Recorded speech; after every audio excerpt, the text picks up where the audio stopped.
بسم اللہ الرحمن الرحیم الحمد للہ رب العالمین بارئ الخلائق اجمعین الحمد لأہلہ والصلاة علی اہلہ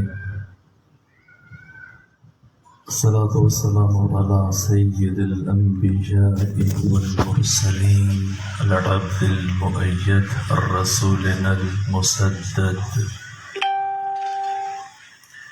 المصطفى الأمجد الحبيب الأحمد النبي الأمي المكي المدني السراج المنير الكوكب الدري صاحب الوقار والسكينة المدفون بأرض مدينة سيدنا ونبينا وشفيع ذنوبنا وطبيب قلوبنا وحبيب نفوسنا ومولانا أبي القاسم محمد المصطفى صلى على محمد وآل محمد وأهل بيته الأطيبين الأطهرين الأنجبين المعصومين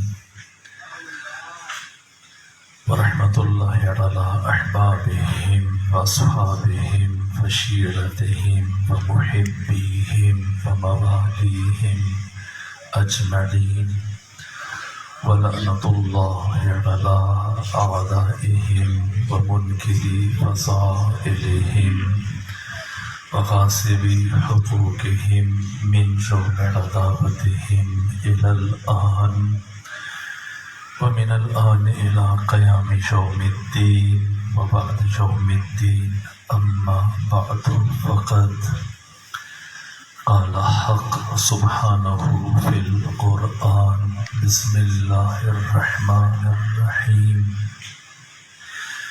إنا أعطيناك الكوثر فصل لربك وانحر إن شأنك هو الأبتر صلوات بجی اللهم صل على محمد وآل محمد.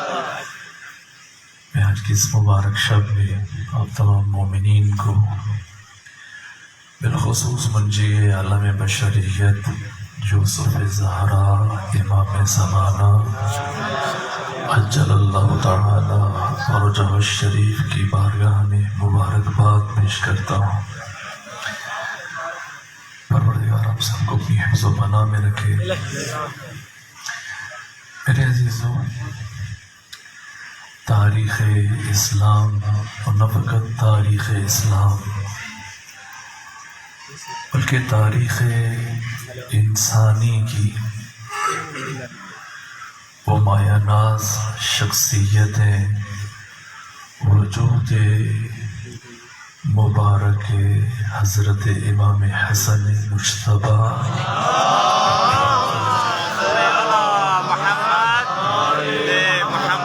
کہ ہر عصر کا انسان اور قیامت تک آنے والا ہر انسان جو زمین کے سینے پہ چلے گا وہ فخر کر سکتا ہے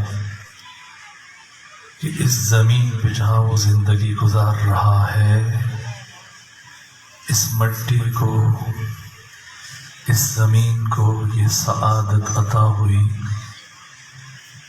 کہ اس زمین کے سینے پہ فرزند فاطمہ حسن مجتبی کے قدم پڑے.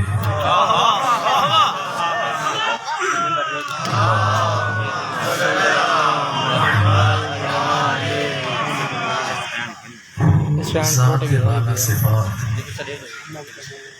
جس کا نام خدا نے معین کیا ہو.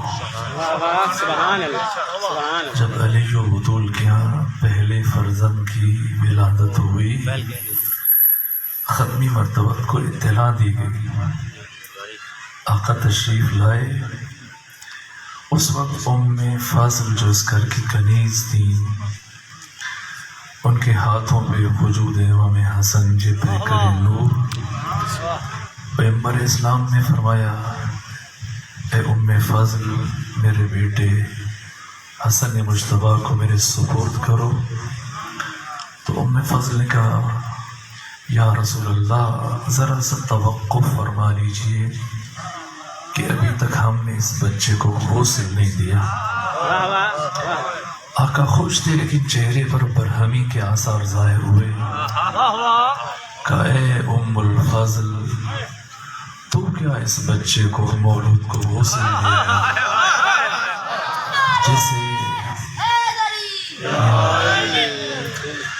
جسے پروردگار نے طاہر و طیب خلق کیا. اور پھر امیر المومنین نے خواہش کی یا رسول اللہ اس مولود کا نام تجویز فرمائیے. کہا اے علی میں کس طرح اپنے اللہ پر سبقت لے جا سکتا ہوں. یہاں تک کہ مختصر ترین فاصلے زمانی کے بعد جبرائیل امین کا نزول ہوا. بارگاہ رسالت میں حاضر ہوئے, سلام کیا, عرض ادب کیا, مبارکباد پیش کی اور اس کے بعد یہ عرض کیا یا رسول اللہ پروردگار یہ فرما رہا ہے کہ جو نسبت ہارون کو موسیٰ سے تھی وہی نسبت علی کو آپ سے حاصل ہے. اور جس طرح سے ہارون کے فرزند اکبر کا نام شبر تھا عبرانی زبان میں, اسی نسبت سے حق تعالی نے علی کے فرزند کا نام حسن مجتبی طے کیا ہے. حسن یعنی مجسم حسن, مجسم کمال, مجسم شرف. حسن کسے کہتے ہیں؟ لغت میں حسن سے مراد کیا ہے؟ جب انسانی کمالات اپنی انتہائی حد پر پہنچ جانے کے بعد ظاہر ہونے لگتے ہیں تو ان کمالات کے ظہور کی کیفیت کو حسن اور جمال کہا جاتا ہے. یعنی پروردگار نے اس نورانی پیکر میں تمام تر کمالات اور فضیلتوں کو ودیعت فرمایا اور پھر حسن نام دیا. دیکھیں ہم اگر کسی کا نام رکھ دیں, اکثر مومنین رابطہ کرتے ہیں کہ ہمارے یہاں بیٹے کی ولادت ہوئی ہے, بیٹی کی ولادت ہوئی ہے, نام تجویز کر دیں. مثلا میں یا کوئی دوسرا نام رکھے, ہم مثلا نام رکھ دیں, آپ بتا دیجیے, مثلا عارف نام رکھ دیں, اور بعد میں بڑے ہونے کے بعد وہ انتہائی بے معرفت ثابت ہو. ہم اس کا نام عالم رکھ دیں اور وہ دنیا کا سب سے بڑا جاہل بن جائے. ہم نام شریف رکھ دیں اور وہ بے شرف رہ جائے. ہم اس کا نام فہیم رکھ دیں اور انتہائی کج فہم ہو. ہم اس کا نام عقیل رکھ دیں اور انتہائی بے عقل اور بے وقوف ہو. تو کیا آپ ہمارا گریبان پکڑیں؟ کیوں؟ اس لیے کہ ہم میں سے کوئی بھی مستقبل کا علم نہیں رکھتا. تو ہم اگر کوئی بھی نام رکھ دیں تو ہم سے کوئی الجھے گا نہیں. حسن مجتبی کا نام اس ہستی نے حسن رکھا ہے جو خود علیم بذات الصدور ہے. ماضی بھی جس کی نگاہ میں, حال بھی جس کی نگاہ میں, مستقبل بھی جس کی نگاہ میں. اب جب پروردگار نے اس پیکر کا نام حسن رکھا تو اب اس نورانی پیکر میں سوائے حسن کے اور کمال کی کوئی دوسری چیز نظر نہیں آئے گی. دشمن کتنی بھی کوشش کر لے, وجود مبارک حسن مجتبی مدرسہ الہیہ کے فارغ التحصیل ہیں, مکتب الہی کے فارغ التحصیل ہیں. حق تعالی نے تمام تر فضائل اور کمالات کی حد انتہا کو آپ کی لافانی حیات کا نقطہ آغاز بنا کر اس کائنات میں بھیجا. حسن مجتبی اس مکتب کا شاگرد ہے مدرسہ الہیہ کا فارغ التحصیل کہ اس دنیا میں آ کر کسی سے کچھ نہیں سیکھا، اور اس حقیقت کو ختمی مرتبت نے، امیر المومنین نے اپنی زندگیوں میں سمجھایا۔ یہ ختمی مرتبت کا معمول تھا کہ حسن مجتبیٰ جیسے چلنا شروع ہوئے آپ کو اپنے ہمراہ مسجد لے جاتے تھے، اور مسجد لے جا کر اپنے بہت قریب میں بٹھا دیتے تھے، اور پھر اس کے بعد ممبر پر تشریف لے جاتے تھے اور دین کے مسائل کا بیان کرتے تھے۔ یہ روش تھی، انداز تھا رسول اسلام کا۔ ہر روز جاتے تھے اپنے نانا کے ساتھ، ختمی مرتبہ ایک مخصوص جگہ بٹھا کر خود ممبر پہ تشریف لے جاتے، دین کے مسائل کا بیان کرتے۔ لیکن ایک دن جب ختمی مرتبہ نے حسن مجتبیٰ کو بٹھایا صحابہ کرام کی اس نورانی محفل میں، خود فراز ممبر پر تشریف لے گئے، خطبہ شروع کیا، بیان شروع کیا، دین کے مسائل کو بیان کرنا شروع کیا کہ اثناء گفتگو میں، جبکہ ختمی مرتبت کی گفتگو جاری ہے، خطبہ جاری ہے، حسن مجتبیٰ پہلے تو ٹک ٹکی باندھے ختمی مرتبت کے چہرے کی زیارت کرتے رہے، اپنے نانا کی گفتگو سنتے رہے، لیکن پھر ختمی مرتبت کا کلام خطبہ سننے کے بجائے حسن مجتبیٰ نے اپنا داہنا ہاتھ اپنی ٹھوڑی کے نیچے رکھا اور پھر مسلسل آسمان کی طرف دیکھنا شروع کر دیا۔ ختمی مرتبت کا بیان چل رہا ہے، صحابہ کرام سن رہے ہیں، حسن مجتبیٰ بہت دیر سے آسمان کی طرف نگاہیں رکھے ہوئے مسلسل ٹھوڑی کے نیچے ہاتھ دیکھے جا رہے ہیں کہ آپ کے قریب میں، آپ کے پہلو میں ایک صحابی بزرگوار تشریف فرما تھے۔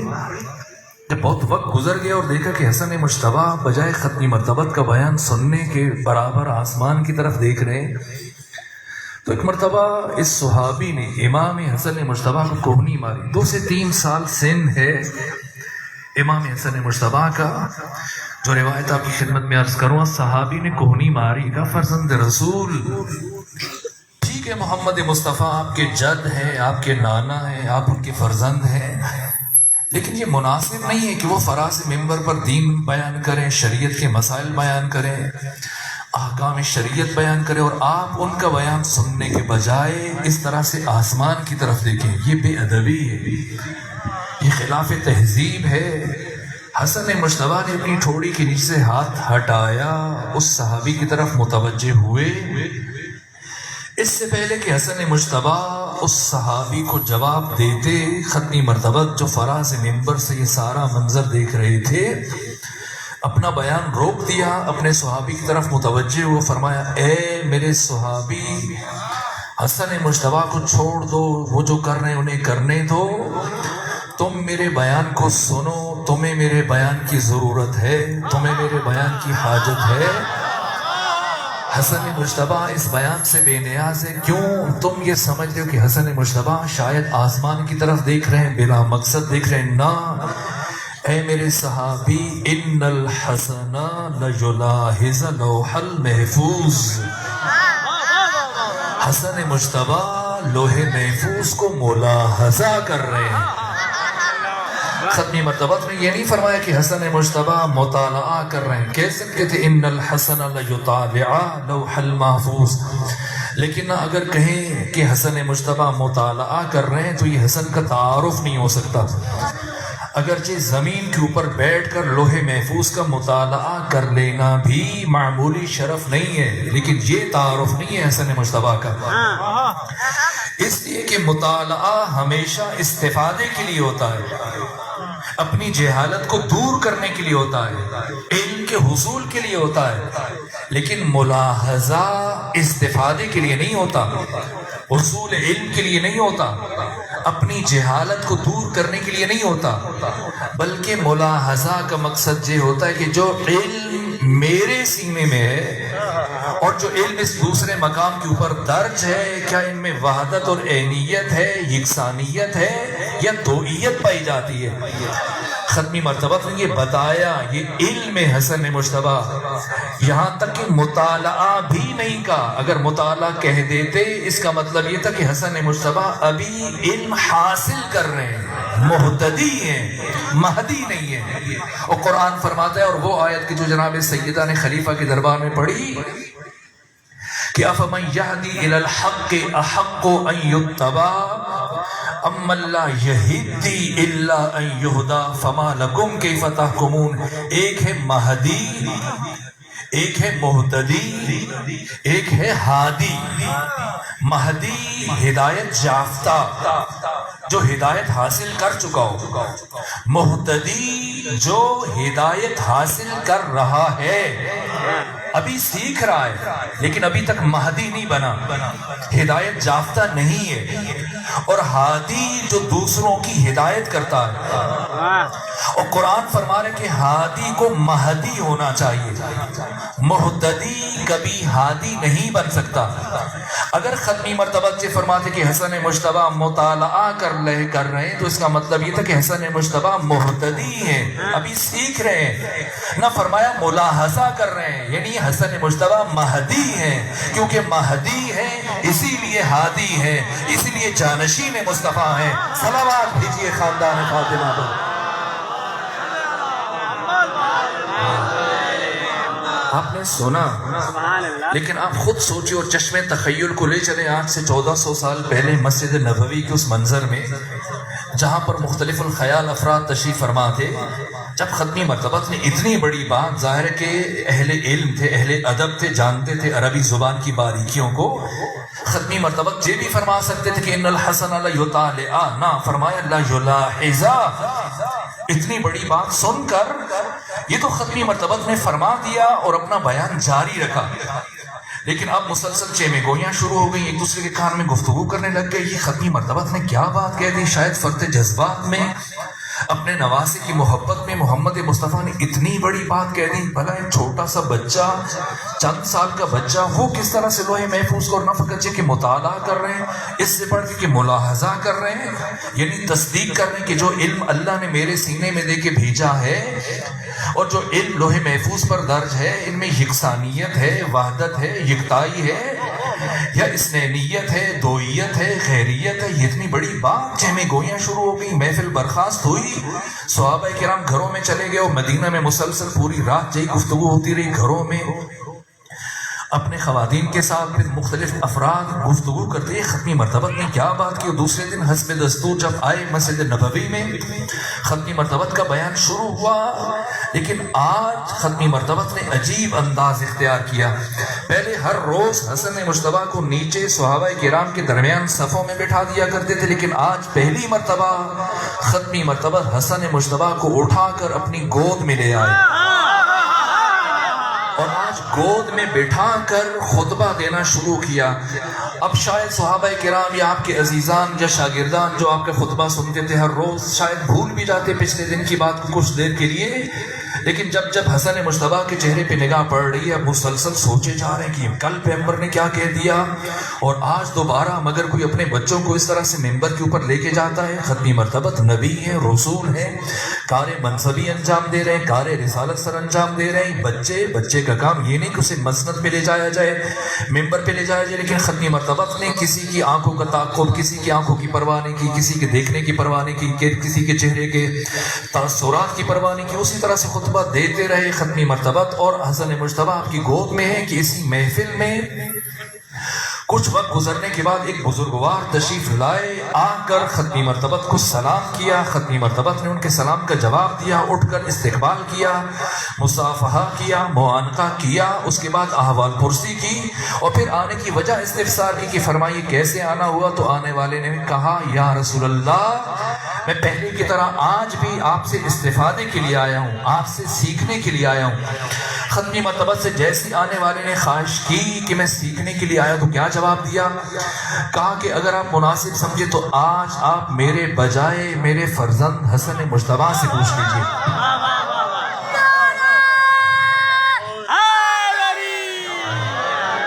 آنے والے نے کوئی تعامل نہیں کیا، حسن مجتبیٰ کو اٹھا کر مسجد نبوی کے گوشے میں چلے گئے، بٹھایا، خود زانو ہے تتلمس کمال ادب کے ساتھ امام حسن مجتبیٰ کے سامنے طے کیے، پوچھنا شروع کر دیا۔ ادھر صحابہ کرام نے بھی کسی کی پرواہ نہیں کی، ختمی مرتبت نے کسی کی پرواہ نہیں کی اور اپنا بیان دینا شروع کر دیا۔ ادھر ختمی مرتبت کی گفتگو چل رہی ہے، آواز مختلف کانوں سے ٹکرا رہی ہے، لیکن مڑ مڑ کر مسلسل حسن مجتبیٰ کی طرف دیکھ رہے ہیں، ساتھ آنے والے بزرگ کی طرف دیکھ رہے ہیں، کل کیا ہوا تھا، آج کیا ہوا، گود میں لے آئے۔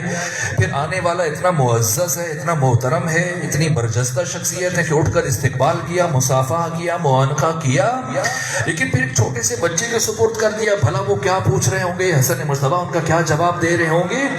بہت وقت گزر گیا، ختمی مرتبت نے کسی بھی کیفیت کا اثر نہیں لیا، اطمینان سے گفتگو کرتے رہے۔ ادھر ختمی مرتبت کی گفتگو تمام ہوئی، ادھر سوال و جواب کا سلسلہ رکا۔ پھر وہ بزرگوار آئے، حسن مجتبیٰ کو اٹھایا، چلتے ہوئے ختمی مرتبت کے پاس آئے، حسن مجتبیٰ کو پیغمبر کی گود میں رکھا، شکریہ ادا کیا اور رخصت ہو کر جانے لگے۔ ختمی مرتبت نے اتمام حجت کے طور پہ استفسار کیا آنے والے سے، تشفی ہوئی، کچھ اطمینان ہوا، آپ کو تسلی ہوئی، سوالوں کے جواب ملے؟ آنے والے کا واللہ یا رسول اللہ، آپ کے انداز میں اور آپ کے فرزند حسن مجتبیٰ کے انداز میں ذرہ برابر فرق محسوس نہیں ہوا۔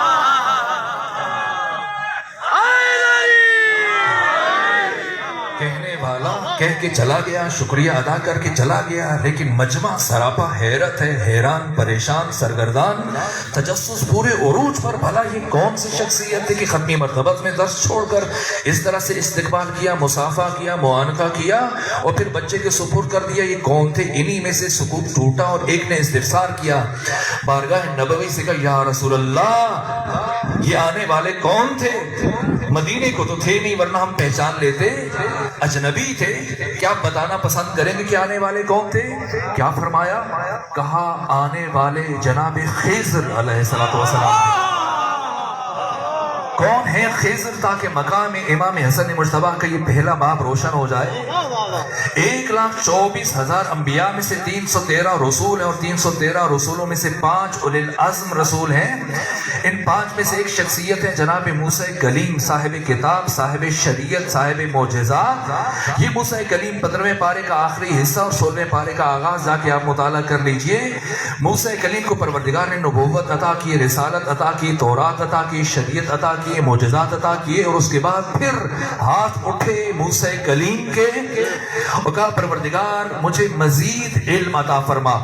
جب مزید علم کی خواہش کی، پروردگار نے فرمایا اے موسیٰ جاؤ فلاں دریا کے کنارے پر پہنچو، ایک بزرگ ہیں جو مویشی ہانک رہے ہیں، ان کے ساتھ چلے جاؤ اور ان کی شاگردی اختیار کرو، ان کے وسیلے سے میں تمہیں مزید علم عطا کروں گا۔ تمام تفصیلات کو قرآن حکیم نے بیان کیا۔ جناب موسیٰ چلتے اسی مقام پہ پہنچے جس کا خدا نے حکم دیا تھا۔ وہاں پہ ایک بزرگ کھڑے تھے جن کا نام جناب خضر تھا، تعارف ہوا۔ پھر جناب خضر سے جب خواہش کی کہ مجھے اس طرح سے پروردگار نے بھیجا ہے، میں حکم خدا کے تحت آپ کے پاس پہنچا ہوں، جناب خضر نے کیا شرط رکھی؟ قرآن حکیم فرماتا ہے جناب خضر نے کہا اے موسیٰ میں آپ کو سکھاؤں گا، آپ کے علم میں اضافہ کروں گا، آپ کے سوالوں کے جواب دوں گا، لیکن میری شرط ہے کہ آپ کو صبر سے کام لینا پڑے گا، تحمل سے کام لینا پڑے گا، برداشت سے کام لینا پڑے گا، اس لیے کہ دو عالم ایک ساتھ چل سکتے ہیں، عالم اور عالم کا ایک ساتھ چلنا بہت مشکل ہو جاتا ہے۔ دو عادل ایک ساتھ چل سکتے ہیں، عادل اور عادل کا ایک ساتھ چلنا مشکل ہو جاتا ہے۔ شرط رکھی، چل پڑے، اور پھر کیا ہوا آپ مجھ سے بہتر جانتے ہیں۔ جس کشتی کے ذریعے سے دریا کو عبور کیا، جناب خضر نے اسی کشتی میں سوراخ کر دیا۔ جب سوراخ کیا کشتی غریب کی تھی، موسیٰ چیخ پڑے اے خضر یہ کیا بات ہے، آپ نے اس کشتی کا سوراخ کر دیا جس کشتی کے ذریعے سے ہم دریا عبور کر رہے تھے۔ جناب خضر نے جواب دیا اے موسیٰ کیا میں نے نہیں کہا تھا کہ آپ صبر نہیں کر پائیں گے؟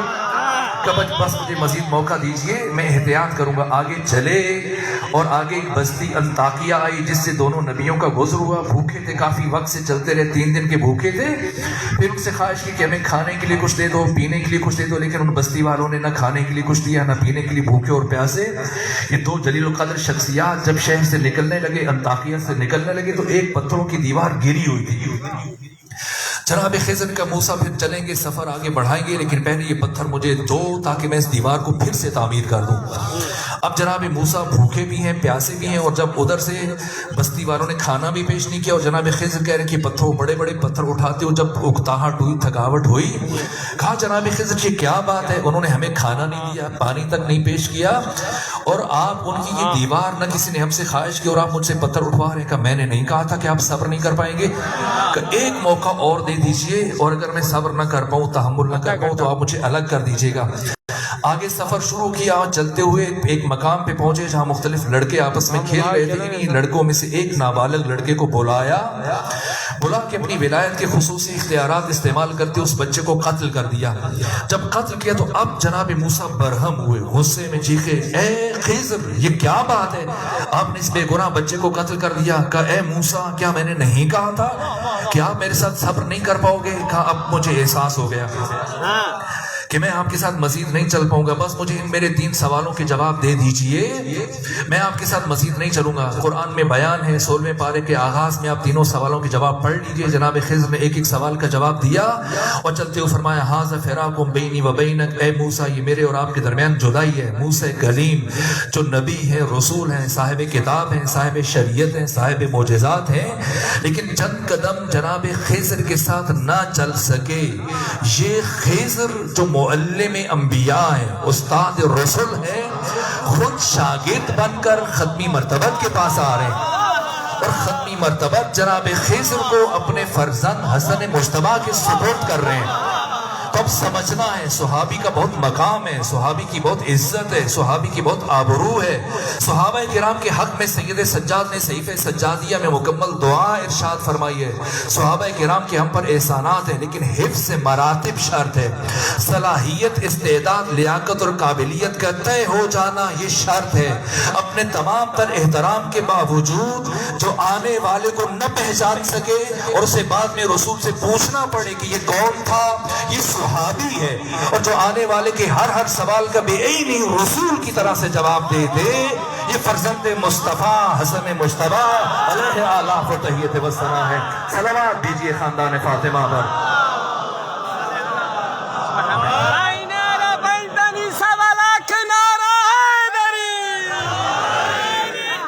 انداز تھا، جو بھی سنتے تھے ختمی مرتبت سے آ کے اسی طرح سے شروع سے لے کے آخر تک اپنی والدہ معظمہ کو آ کے بیان کرتے تھے، ماں آج میں نے یہ سنا، آج نانا نے یہ فرمایا، آج نانا نے یہ فرمایا، آج نانا نے یہ فرمایا۔ اور جب علی ابن ابی طالب علیہ السلام سے سیدہ کی ملاقات ہوتی تھی، جناب سیدہ کہتی تھی آج میرے والد بزرگوار نے مسجد میں یہ فرمایا ہے، آج یہ فرمایا۔ کہ آپ کو کس نے بتایا؟ کہ بس میرے فرزند مجھے آ کے بتا دیتے ہیں۔ جب یہ سنا تو خود مولا متقیان کو بھی خواہش پیدا ہو کہ وہ بھی سنے کہ حسن مجتبیٰ کس طرح سے آ کر نانا کے بیان کو اپنی ماں سے بیان کرتے ہیں۔ تو کہا کہ آج حسن مجتبیٰ کے آنے سے پہلے مولا متقیان آئے اور خود کو گوشے میں پنہان کر دیا، پنہان کیا۔ اب حسن مجتبیٰ آئے، گفتگو شروع کی، اپنے نانا کی باتیں دہرا رہے ہیں، اپنی ماں کو سنا رہے ہیں، لیکن اس کے باوجود آج لہجے میں وہ تسلسل نہیں ہے، وہ اسلوب میں روانی نہیں ہے۔ ایک مرتبہ گھبرا کے کہتے ہیں کہ اے ماں آج مجھے یوں لگ رہا ہے کہ میرا سردار میری گفتگو کو سن رہا ہے۔ تو یہ حسن مجتبیٰ کی روح کی لطافت ہے کہ اگر نبوت چادر کے نیچے آ جائے تو خوشبو محسوس کر لیتے ہیں، اور اگر امامت پردے کے پیچھے آ جائے تب بھی اس کی خوشبو کو محسوس کر لیتے ہیں۔ صلوات بھیجیے خاندان فاطمہ پر۔ ختمی مرتبت نے تعارف کیا، اسی لیے کیونکہ مستقبل کے حالات کو دیکھ رہے تھے ختمی مرتبت کہ میرے فرزند کو کن کن مشکلات سے گزرنا پڑے گا، کیسے کیسے طاغوت کے ساتھ مقابلہ کرنا پڑے گا۔ اس لیے پیغمبر اسلام نے بھی انداز اختیار کیا، خود امیر المومنین نے بھی، امیر المومنین کے پاس بھی اگر کوئی سوال کے لیے آتا تو خود جواب دینے کی بجائے اکثر اوقات حسن مجتبیٰ کی طرف بھیج دیتے کہ ان سے پوچھیں۔ ایک دن گود میں بیٹھے ہیں، 8 سال سن ہے، جناب امام حسن مجتبیٰ مولا متقیان کی گود میں بیٹھے ہیں، چند یہودی آئے، آ کر کہا اے علی ابن ابی طالب ہمارے کچھ سوالات ہیں، اگر ممکن ہو تو جواب دیں۔ نہیں معلوم کیا سوچ کر امیر المومنین مسکرائے اور فرمایا وہی انداز جو ختمی مرتبت نے اختیار کیا جب جناب خضر آئے تھے، وہی انداز آج امیر المومنین نے اختیار کیا، لیکن احساسات، جذبات اور عواطف سے بالاتر مستقبل کے حالات کی ترجمانی کرتے ان کو دیکھتے ہوئے یہ انداز اختیار کیا۔ فرمایا اگر مناسب سمجھو تو اپنے سوالوں کا جواب مجھ علی سے پوچھنے کے بجائے میرے فرزند حسن مجتبیٰ سے پوچھ لو۔ اب تعجب سے یہودی، وہ تو صحابہ کرام تھے، پھر سن لیا یہ یہودی تعجب سے ایک دوسرے کی طرف دیکھنے لگے کہ علی کیسی بات کرتے ہیں، بھلا چند برس کا بچہ ہم علماء کا، ہم دانشوروں کے سوالوں کا جواب دے پائے گا؟ ابھی وہ ایک دوسرے سے حیرت سے دیکھ رہے تھے کہ حسن مجتبیٰ خود گویا ہوئے ایک مرتبہ پورے جلال سے فرمایا کہ اے یہودیوں، کیا صرف جواب دوں یا وہ سوال بھی بتا دوں جو تم مجھ سے پوچھنا چاہتے ہو؟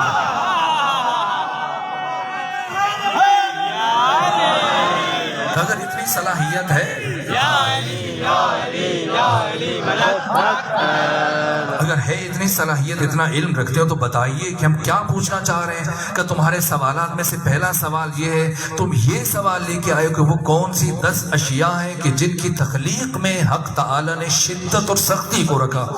یہودیوں نے سر جھکا دیے، کہا ہاں فرزند علی ابن ابی طالب، ہمارا یہی سوال ہے، پہلا سوال یہی ہے۔ فرمایا سنو، اب اٹھ کے کھڑے ہوئے اور علی کا بیٹا علی بن گیا، باب مدینۃ العلم کا بیٹا باب مدینۃ العلم بن گیا۔ اور فرمایا سنو اے یہودیو، اللہ نے پتھر کو خلق کیا اور اس کی خلقت میں حق تعالی نے شدت اور سختی کو رکھا۔ وَأَشَدُّ مِنَ الْحَجَرِ الْحَدِيدِ الَّذِي يُقْطَعُ بِهِ الْحَجَرِ، اور اللہ نے پتھر سے زیادہ سخت لوہے کو بنایا ہے کہ جو اس پتھر کو توڑ دیتا ہے۔ وَأَشَدُّ مِنَ الْحَدِيدِ النَّارُ الَّذِي يُذِيبُ الْحَدِيدِ، اور اللہ نے لوہے سے زیادہ سخت آگ کو بنایا ہے جو اس لوہے کو پگھلا دیتی ہے۔ وَأَشَدُّ مِنَ النَّارِ الْمَاءُ الَّذِي يُطْفِئُ النَّارَ، اور اللہ نے آگ سے زیادہ سخت پانی کو بنایا ہے جو اس آگ کو بجھا دیتا ہے۔ وَأَشَدُّ مِنَ الْمَاءِ السَّحَابُ الَّذِي يَحْمِلُهَا، اور اللہ نے پانی سے زیادہ سخت اس بادل کو بنایا ہے جو اس پانی کو لے کے پھرتا ہے۔ وَأَشَدُّ مِنَ السَّحَابِ الرِّيحُ الَّذِي يُرْسِلُهَا، اور اللہ نے بادل سے زیادہ سخت اس ہوا کو بنایا ہے جو اس بادل کو متحرک رکھتی ہے۔ وَأَشَدُّ مِنَ الرِّيحِ الْمَلَكُ الَّذِي يُرْسِلُهَا، اور اللہ نے ہوا سے زیادہ سخت اس ملک کو بنایا ہے جو اس ہوا کو متحرک رکھتا ہے۔ وَأَشَدُّ مِنْ مَلَكِ مَلَكُ الْمَوْتِ الَّذِي يُمِيتُ الْمَلَكَ، اور اللہ نے اس ملک سے زیادہ سخت ملک الموت کو بنایا ہے جو اس ملک کو بھی موت دے دے گا۔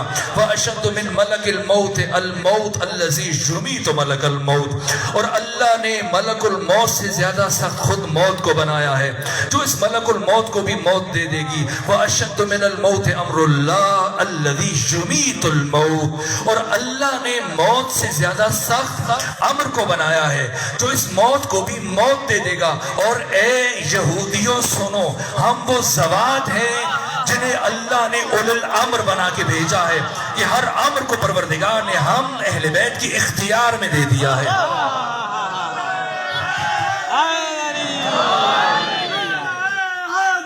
یا علی یا علی یا علی مدد حق ہے۔ یہ علم حسن مجتبیٰ ہے، وہ اخلاق حسن مجتبیٰ، آپ کا زہد، آپ کی عبادت، آپ کی شجاعت، کیا شجاعت ہے۔ بس 2 جملے عرض کروں پھر اپنی گفتگو کو آخری حصے کی طرف لے کے چلا جاؤں۔ جنگ جمل میں ظاہر ہے کہ مد مقابل کے پاس علم نہیں تھا، عسکر نامی ایک اونٹ تھا اور ہزاروں جوان اس اونٹ کی حفاظت پر مامور تھے۔ یہاں تک کہ جب امیر المومنین نے محسوس کیا کہ یہ اونٹ فتنے کی جڑ ہے تو اپنے صحابہ سے کہا، اپنے سپاہیوں سے کہا کہ اس اونٹ کی ٹانگوں کو قطع کرو۔ اونٹ آگے، یہ جوان آگے بڑھے اونٹ کی طرف، لیکن کوشش کے باوجود ہم اتنی صورت سے تیروں کی بارش ہوئی کہ افراد یہ سپاہی کامیاب نہ ہو سکے۔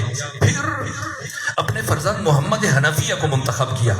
محمد حنفیہ کتنے بڑے شجاع ہیں۔ ایک مرتبہ جب یہ شام گئے، امیر شام کے دربار میں، وہاں پر ایسی طاقت کی بات ہوئی کہ کون بڑا طاقتور ہے، کہ امیر شام، اہل شام کے بڑے بڑے جو تم پہلوان ہیں تمہارے پاس، انہیں بلاؤ۔ جب بلایا گیا کہ ان سے کہو اب میں بیٹھتا ہوں، یہ مل کے مجھے اٹھائیں۔ سب نے کوشش کی، محمد حنفیہ کو مل کر اٹھا نہیں سکے، پھر خود اٹھ کے کھڑے ہوئے، کہا اے امیر شام اب ان سے کہی کہ یہ مجھے بٹھائیں۔ اٹھا تو نہیں سکے، بٹھا دے۔ سب نے زور لگایا، طاقت خرچ کی، محمد حنفیہ کو نہیں بٹھا سکے۔ یہ محمد حنفیہ جو کبھی اعصاب کے مالک تھے، کبھی طویل القامت شخصیت کے مالک تھے، بہادر تھے، شجاع تھے، انہیں مولا متقیہ نے بلایا اور یہ خطبہ نہج البلاغہ کا ارشاد فرمایا تزول الجبال ولا تزل، اے محمد حنفیہ اب جو تو اسد کی طرف بڑھ رہا ہے، اس اونٹ کی طرف بڑھ رہا ہے اس کی ٹانگیں کاٹنے کے لیے، لیکن علی کی بات سن، پہاڑ اپنی جگہ سے ہل جائے لیکن تم نے اپنی جگہ سے نہیں ہلنا۔ تدفل ارض قدمک، اپنے قدم زمین میں گاڑ لو، اپنے دانتوں کو مضبوطی سے بھینچ لو اور اپنی کھوپڑی کو آریتن خدا کے راستے میں دے دو، اور یہ یقین رکھو کہ فتح و نصرت صرف اور صرف خدا کی طرف سے آئے گی۔ اتنی تاکید کے بعد جناب حنفیہ کو جب روانہ کیا، آئے اصحاب جبل کی طرف بڑھے، اس اونٹ کی طرف بڑھے جس کے اوپر ایک خاتون سوار تھی۔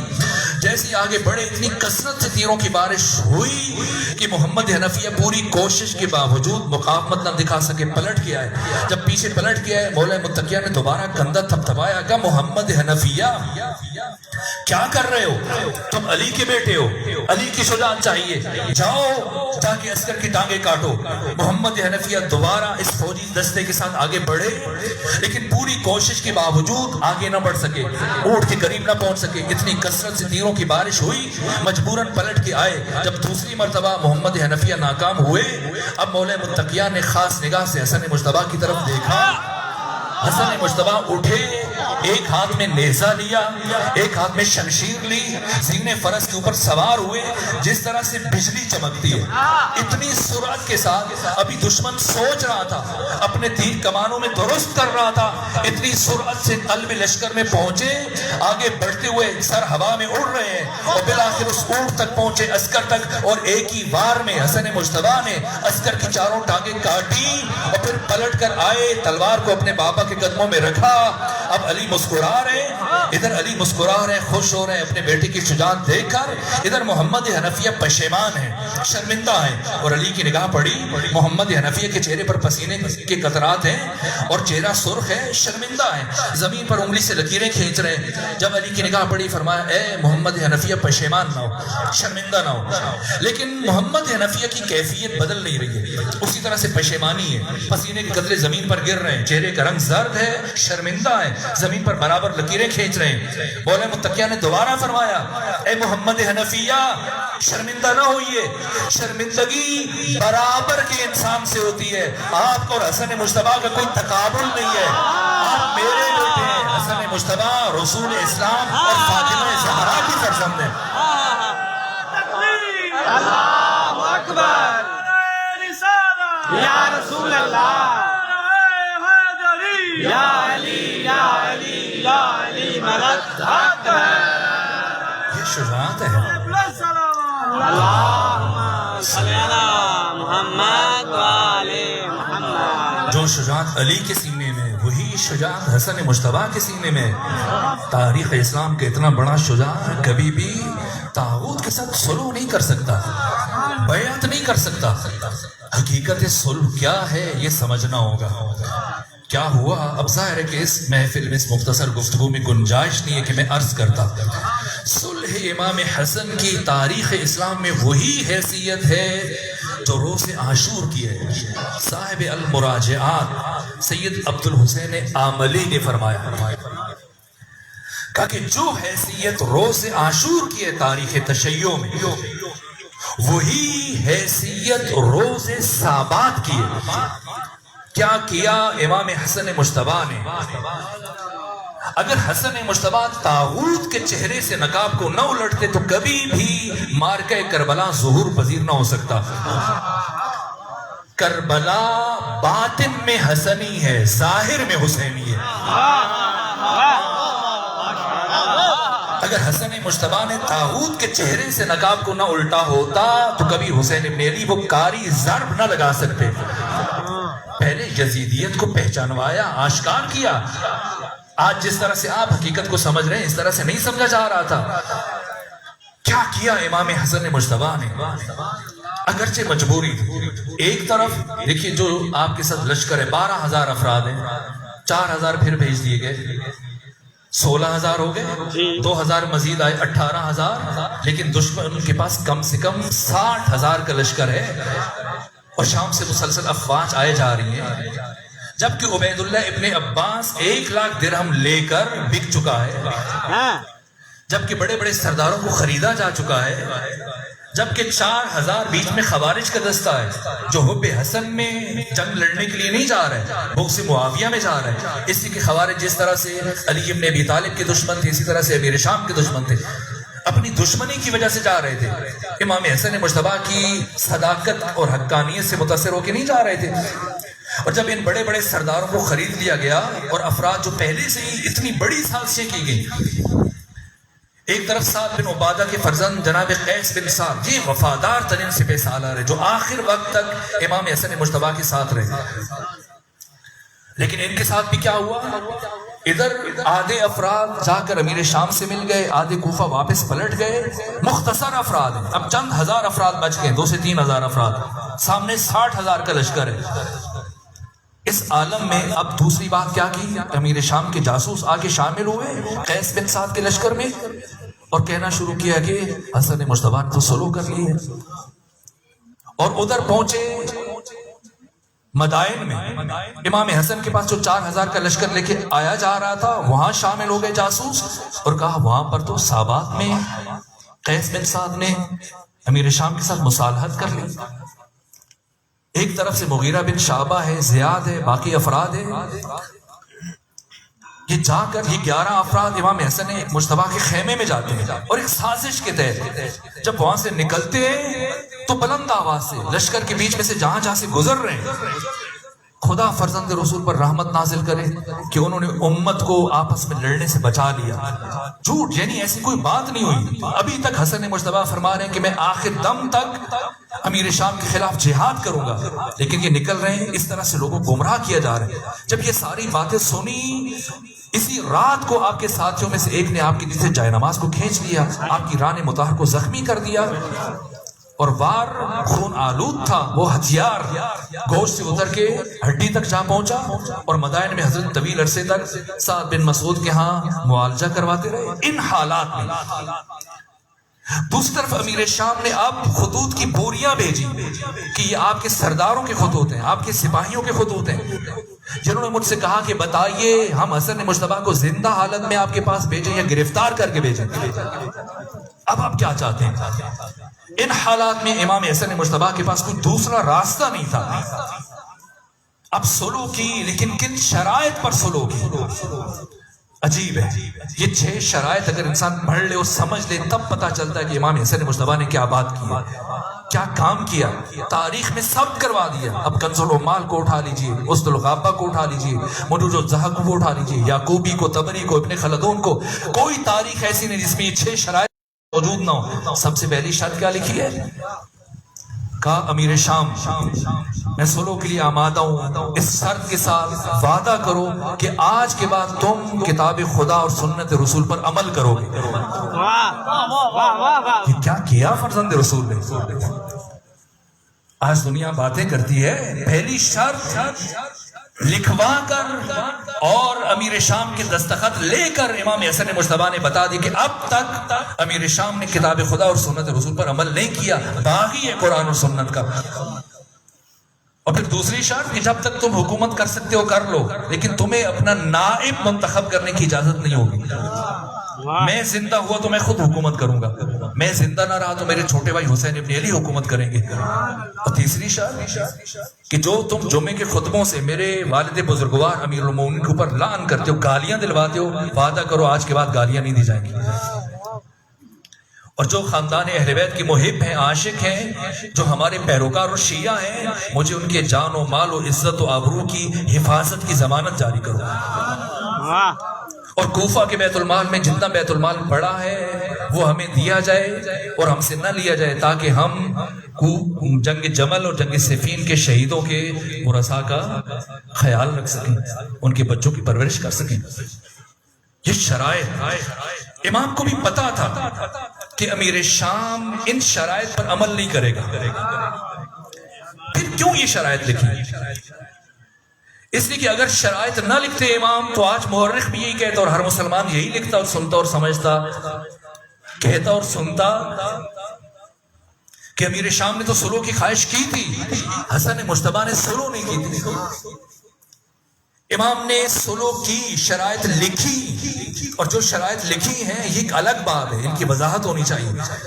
اور جیسی نخیلہ میں کوفہ اور شام کی افواج منظم ہو رہی تھی، پہلے امام حسن مجتبیٰ نے مختصر خطاب کیا، اس کے بعد امیر شام آیا، برسر ممبر شروع کی گفتگو، اور جہاں سے بات شروع کی، کہا اے اہل کوفہ، میری جنگ نہ تو نماز کے لیے، نہ حج کے لیے، نہ زکوٰۃ کے لیے، اگر تم یہ سمجھ ہو کہ میری جنگ نماز اور روزہ اور حج و زکوٰۃ کے لیے تھی تو غلط ہے۔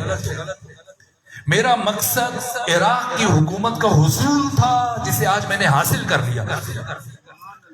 اور جہاں تک ان شرائط کا تعلق ہے جو حسن مجتبیٰ نے لکھی ہے، تو انہیں میں اپنے جوتے کے نیچے رکھ رہا ہوں۔ امام حسن مجتبیٰ یہی چاہ رہے تھے، کیونکہ امام حسن مجتبیٰ اپنے دشمن کے درون سے باخبر تھے، لیکن آپ کے ساتھی اور پیروکار وہ نہیں جانتے تھے۔ کیا فرق ہے یزید میں اور یزید کے آبا و اجداد میں اور یزید کے باپ میں؟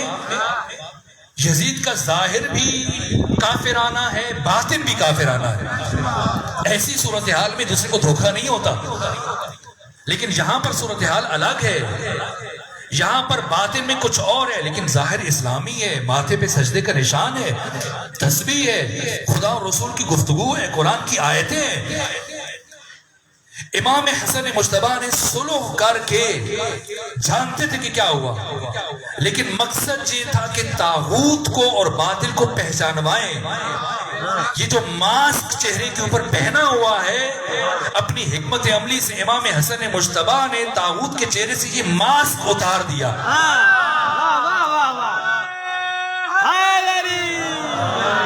اب جب ماسک ہٹا اور اب حقیقت سامنے آئی، اب امام حسین علیہ السلام نے اپنا کام کیا۔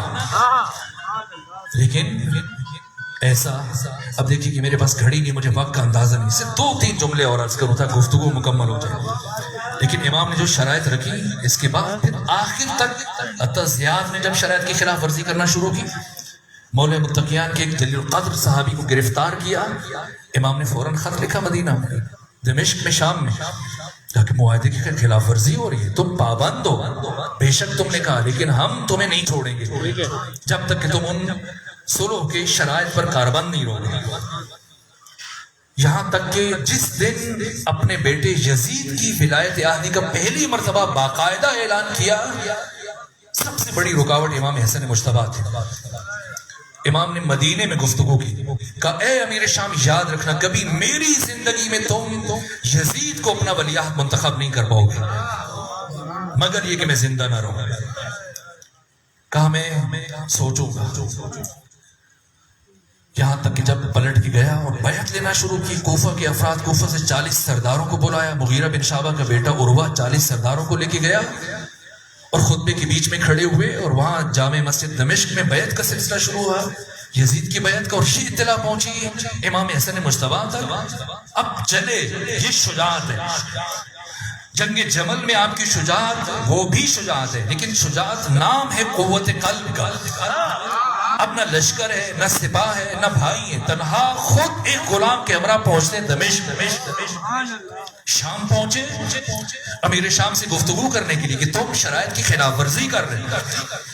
جب پہنچے امیر شام کے شہر میں، دمشق میں، اسے اطلاع ہوئی کہ فرزند رسول آ چکے ہیں، تو اس نے پہلے سے کہ سفر سے تھکے ہوئے آئے ہیں، میرے دربار میں آئے، تو پہلے سے اپنے جو کرائے کے افراد تھے متعدد جو بیٹھتے تھے درباری، ان کو تیار کیا ذہنی طور پر کہ جب حسن مجتبیٰ آئے میرے سامنے دربار میں تو تم اپنے آبا و اجداد کے فضائل بیان کرنا شروع کر دینا، اور حسن مجتبیٰ کے باپ علی کی توہین کرنا شروع کر دینا کہ بہت بیچارہ آدمی تھا، غریب آدمی تھا، خاک کے اوپر بیٹھتا تھا، غریبوں کے ساتھ بیٹھتا تھا، غریبوں کے ساتھ وقت گزارتا تھا، تاکہ حسن مجتبیٰ سفر طے کرنے کے بعد جب تمہاری یہ باتیں سنیں تو اتنا زچ ہو جائے کہ میرے ساتھ گفتگو کرنے کے لائق نہ رہے۔ بس یہ آخری مرحلہ ہے۔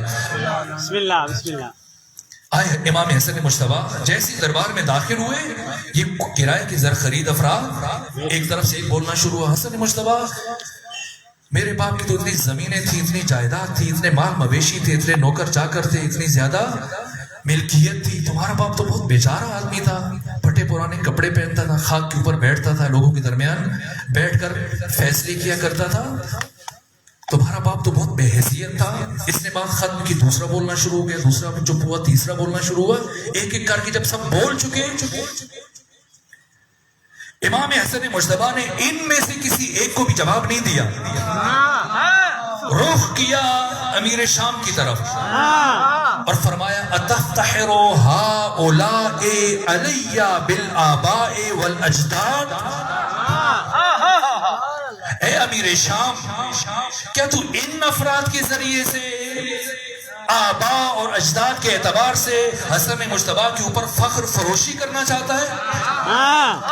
سنو اے امیر شام، جن افراد کو تم نے معمور کیا کہ وہ اپنے باپ داداؤں کی فضیلتیں بیان کر رہے ہیں اور میرے باپ کی توہین کر رہے ہیں، ان سے کہو پہلے میں تمہارے دربار میں کھڑے ہو کر اپنے باپ علی سے لے کر آدم تک اور اپنی ماں فاطمہ سے لے کے حوا تک اپنے تمام اجداد اور ساری ماؤں کا کردار تمہارے دربار میں سب کے سامنے بیان کرتا ہوں، پھر ان سے کہو کہ باری باری آ کر اپنی اپنی ماؤں کا کردار میرے سامنے بیان کر دو۔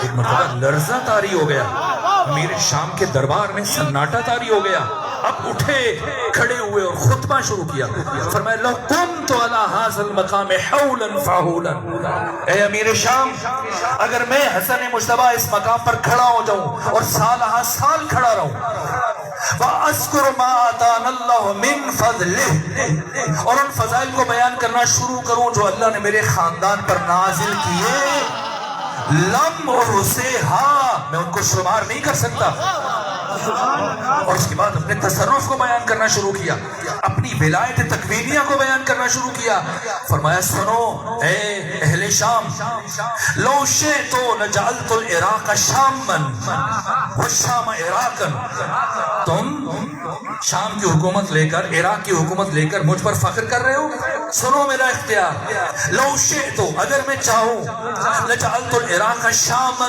والشام عراقا، اگر میں چاہوں تو شام کو عراق بنا دوں، عراق کو شام بنا دوں، والرجل امراتا والامرات رجلا، اپنا اختیار بتایا، اگر میں چاہوں تو مرد کو عورت بنا دوں،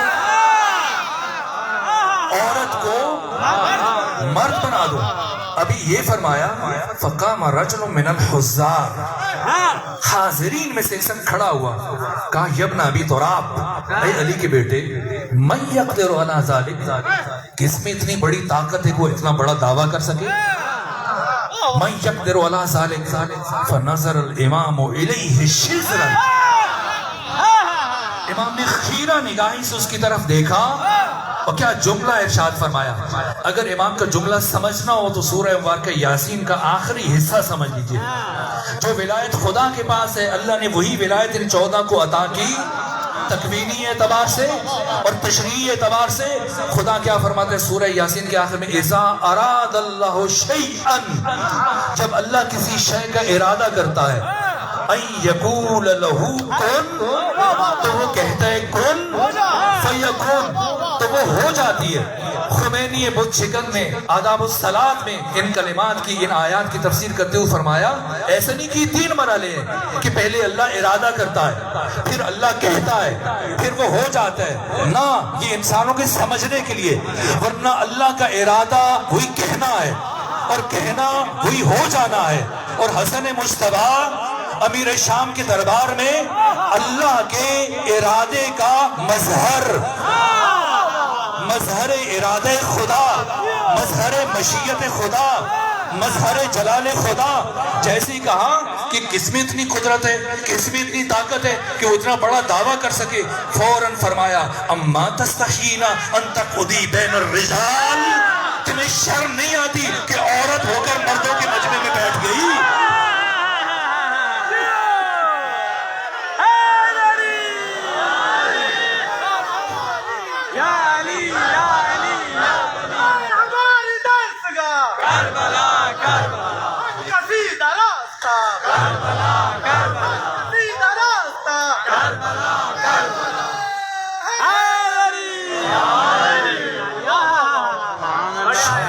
پہلے سے بھی کم وقت میں ایک مرتبہ جس کی نگاہ پڑی سب حیران پریشان، اور وہ اب وہی عورت چلی دربار سے چلی، اور فنادى الامام ان اقبها، امام نے آواز دی سزا پوری سنو، تو عورت بنی ہے تو کیا گھر میں دو عورتیں مل کے رہے؟ ایالو کے رجلن، جسے گھر میں عورت چھوڑ کے آیا تھا جا کے دیکھ، اب وہ مرد بن چکا ہے۔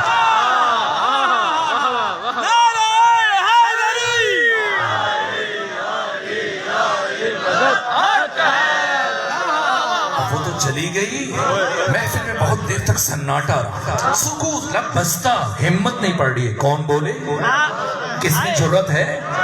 کافی دیر گزرنے کے بعد امیر شام نے گفتگو شروع کی، فرزند رسول آپ نے اچھا نہیں کیا، دربار میرا ہے، تخت میرا ہے، حکومت میری ہے، دارالسلطنت میرا ہے، دارالخلافہ میرا ہے، رعایا میری ہے، اور آپ نے میرے ہی شہر میں، میرے ہی ملک میں، میرے ہی افراد کے سامنے میری توہین کر دی۔ اب متوجہ ہو امیر شام کی طرف، اور کیا تاریخی جملہ ارشاد فرمایا، اے لکڑی کے تخت کے اوپر بیٹھ کر فخر فروشی کرنے والے سن، حسن مجتبیٰ کون ہے اور حسن مجتبیٰ کا تخت کیا ہے؟ فرمایا ان العرش السریری، عرش الہی تخت حسن ہے، والاحمد ضمیری، اور میرے ضمیر کا نام احمد مجتبیٰ ہے، وعلی امیری، اور میرے امیر اور سردار کا نام علی ابن ابی طالب ہے، والحسین وزیری، اور میرے وزیر کا نام حسین ابن علی ہے، وجبریل فقیری، اور میرے دروازے کے دربان کا نام جبرائیل ہے، اور سن ان شئت اقل لک سیری، تو بھی انسان بنتا ہے تجھے بھی وہی کہہ دو سیری۔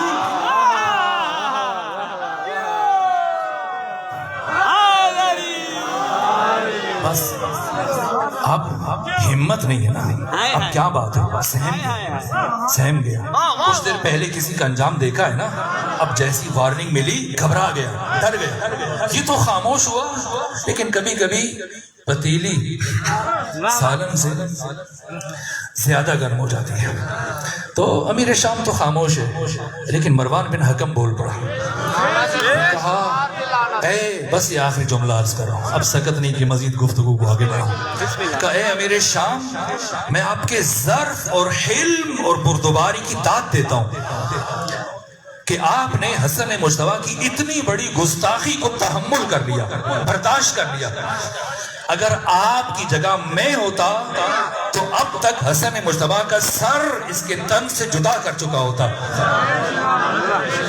جیسی مروان بن حکم نے یہ بات کہی، حسن مجتبیٰ پلٹے مروان بن حکم کی طرف اور فرمایا اے کم ظرف، بالآخر تو خاموش نہ رہ سکا، اے رسول اللہ کے بیٹے کو قتل کی دھمکی دینے والے، بتا تو نے رات اسے قتل کیوں نہ کیا جو تمہارے حجرے میں تمہارے حرم کے ساتھ موجود تھا؟ مجھے قتل کرنے کی بات کرتا ہے؟ اے میرے شام، اے مروان بن حکم، سن، تمہاری مثال اس مچھر کی سی ہے کہ جو کھجور کے درخت کے اوپر بیٹھتا ہے کچھ دیر اور جب اڑنے لگتا ہے تو پھر کھجور کے درخت سے خطاب کرتا ہے کہ ذرا سا احتیاط کرنا کہ اب میں اڑنے لگا ہوں، اور وہ درخت مچھر کو آگے سے جواب دیتا ہے کہ مجھے تمہارے بیٹھنے کا ہی کب پتا چلا تھا کہ تمہارے اڑنے سے مجھے کوئی فرق پڑ جائے گا۔ کہے امیر شام، تمہاری حیثیت حسن مجتبیٰ کے نزدیک یہی ہے، تم اس لائق نہیں ہو کہ تم میرے ساتھ گفتگو کر سکو۔ میرے عزیزو، استجابت دعا کے لمحات ہیں، واقع امام حسن مجتبیٰ آپ کا لقب کریم اہل بیت ہے۔ شیخ رازی آل یاسین نے جو صلی الحسن عظیم کتاب تالیف کی ہے، اس کے شروع میں تقریباً 20 سے 21 واقعات آپ کی جود و سخا سے متعلق بیان کیے، لیکن وقت ختم ہو گیا، ورنہ کاش میں کچھ بیان کرتا۔ یا امام المنتظر، اللہ جل اللہ جل، یا امام المنتظر، اللہ جل اللہ جل، بلند صلوات، اللہم صلی علی محمد و آل محمد۔ بس امیر شام خود جب مدینہ آیا تھا 44 میں، آ کے ملاقات ہوئی تھی، سب افراد کو بلایا، یزید کی ولایت عالی کا راستہ ہموار کرنے کے لیے انعام دیتا رہا، تحفے دیتا رہا، پیغام بھیجا تھا امام حسن مجتبیٰ کی طرف بھی، لیکن اب دن گزرنے کے باوجود تشریف نہیں لے گئے۔ مغرب کے قریب پہنچے تو امیر شام غصے سے پیچو تاب کھا رہا تھا۔ کہا کہ چونکہ دعا کرنی ہے اس لیے یہ پہلے جملہ عرض کرنا چاہتا ہوں۔ تو کہا کہ میں سمجھ گیا کہ آپ کیوں دیر سے آئے، آپ نے اس لیے تاخیر کی کہ میرے پاس جتنا کچھ ہے میں اہل مدینہ میں تقسیم کر دوں، اور جب آپ آئیں تو آپ کو دینے کے لیے میرے پاس کچھ نہ بچے اور مجھے شرمندہ ہو جانا پڑ جائے۔ حسن مجتبیٰ سنیں، میں نے جتنا اہل مدینہ کو دیا اس سے زیادہ میں نے آپ کے لیے رکھا، درہم و دینار کا یہ انبار دیکھ لیجیے، یہ لے لیجئے تاکہ آپ کو میری حیثیت کا اچھی طرح سے اندازہ ہو جائے، اور آج کے بعد ذہن میں رکھیے گا انا ابن ہند، میں ہند کا بیٹا ہوں۔ اب امام آ کے بیٹھے، اسی کے تخت کے ساتھ بیٹھ گئے، 1000 سپاہی امیر شام کی جو شام سے آئے، ننگی تلواریں، امیر شام تخت پہ، ساتھ امام حسن مجتبیٰ تشریف فرمائے۔ ایک جملہ کہا امیر شام نے، کہا اے حسن انا خیر منک، انا خیر منک، میں آپ سے افضل، آپ سے بہتر، آپ کے پاس کچھ نہیں ہے، میرے پاس سب کچھ ہے۔ جیسے امیر شام نے یہ جملہ کہا، امام حسن مجتبیٰ نے ایک عجیب مسکراہٹ کے ساتھ تحقیر آمیز انداز میں امیر شام کی طرف دیکھا کہ اے امیر شام، حسن بہت مجبور ہے کہ وہ ایسی بات نہیں کہہ سکتا جو تو نے کہی۔ کیوں؟ اس لیے کہ حسن مجتبیٰ تجھ جیسے انسان کے ساتھ تقابل کرنا اپنی توہین اور بے ادبی سمجھتا۔ پھر اٹھے امام، دربار خیر کا ہے، 1000 سپاہی ننگی تلواریں لیے کھڑے ہیں، گورنر ہیں، خواص ہیں، مدینہ میں سے مختلف شہروں سے آئے وہ گورنر ساتھ لے کے آیا تھا، کوفہ سے، بصرہ سے، مدائن سے، مصر سے، باقی خطوں سے، دشمن کا دربار ہے۔ اب امام حسن مجتبیٰ اٹھے، کہا امیر شام جاؤں گا، چلوں گا۔ جیسے اٹھے، اتنا جمال ہے یوسف زہرا کے حسین چہرے پر کہ دربان غلام دشمن کا ہے، امیر شام کے ساتھ شام سے آیا، لیکن اتنا جذب ہوا امام حسن مجتبیٰ کے چہرے کے جمال میں کہ بے ساختہ لاشعوری طور پر آگے بڑھا اور امام کے جوتے سیدھے کیے۔ جیسی جوتے سیدھے کیے، امام نے درہم و دینار کے ڈھیر کی طرف اشارہ کیا، فرمائیے رکھ لو، یہ تمہاری اجرت ہے، یہ جوتے سیدھے کرنے کی وہ پلٹے۔ ایک مرتبہ امیر شام کا منہ کھلے سے کھلا رہ گیا کہ وہ مال و دولت جسے دے کر میں حسن مجتبیٰ کو مرعوب کرنا چاہ رہا تھا، وہ حسن مجتبیٰ نے میرے غلام کو صرف جوتے سیدھے کرنے پر دے دی۔ اب امام حسن مجتبیٰ پلٹے اور امیر شام کے چہرے کی طرف دیکھا اور جملہ ارشاد فرمایا کہ اے امیر شام، آئندہ تو بھی خیال رکھنا، انا ابن فاطمہ، میں فاطمہ زہرا کا فرزند ہوں۔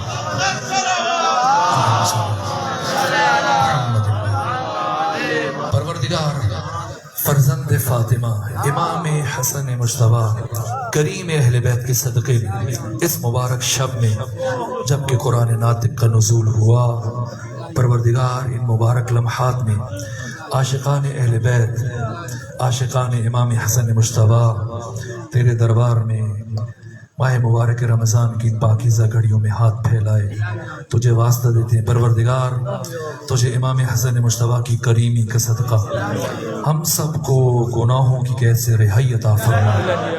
پروردگار ہم سب کو نعمت تقوی عطا فرما، ہمارے والدین کے گناہوں کو معاف فرما، ہمارے عزیز و احباب بہن بھائیوں کے گناہوں کو معاف فرما۔ پروردگار جو مومنین بیمار ہیں سب کو شفاء کاملہ و عاجلہ نصیب فرما۔ التماس ہے کہ مومن مخصوص علی نے پروردگار امام حسن مجتبیٰ کے صدقے میں اس مومن کو شفاء عاجلہ عطا فرما۔ جو مومن مقروض ہے ان کے قرض ادا فرما، جو پریشان حال ہے ان کی پریشانی دور فرما، جو بے اولاد ہے انہیں اولاد عطا فرما، جو اس دنیا سے رحلت کر گئے سب کو جوار اہل بیت میں جگہ عطا فرما. پروردگار عالم اسلام کو سر بلند فرما, عالم کفر کو سر نگو فرما. پروردگار علماء حقہ کی حفاظت فرما, امام زمانہ کے سپاہیوں کی حفاظت فرما, بالخصوص امام زمانہ کے وہ سپاہی جو شام میں ثانی زہرا کے حرم کے دفاع میں مشغول رہتے ہیں. پروردگار انہیں ان کی حفاظت فرما, انہیں کامیابیاں عطا فرما. پروردگار امام حسن مجتبیٰ کے صدقے میں جو مومن آج اس نورانی بزم میں حاضر ہوا, اپنے سینے میں کوئی دعا رکھتا ہے, کوئی حاجت رکھتا ہے, کریم اہل بیت کے صدقے میں ہر مومن کی ہر دعا کو مستجاب فرما, ہر حالت ہر حاجت کو پورا فرما. بحق محمد و آل محمد, اللہم صلی علی محمد.